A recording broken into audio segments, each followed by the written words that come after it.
Buongiorno e ben ritrovati con il TG Flash di New Sicilia, di eseguiti i titoli più importanti della mattina. Sviene in strada per un malore e viene investito dal conducente di un'auto. È morto così un 65enne a Licata, nell'Agrigentino.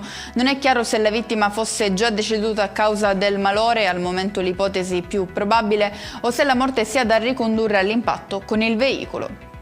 Ferito nella notte scorsa con una coltellata al fianco un giovane carabiniere intervenuto in un appartamento di Scordia nel Catanese. A rivolgersi alle autorità era stato un familiare dell'aggressore, preoccupato per il profondo stato di agitazione del parente 25enne, scagliatosi poco dopo contro il militare.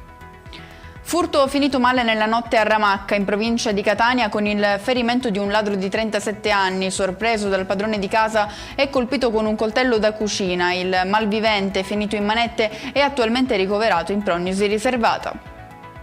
E rimaniamo nel territorio etneo per una donazione multiorgano all'Arnas Garibaldi da parte di un bambino di 7 anni di cui è stata accertata la morte cerebrale. Nel momento più difficile e doloroso della loro vita, i genitori del piccolo hanno espresso il loro consenso, trasformando una tragedia in una concreta possibilità di vita per altri pazienti in attesa di trapianto.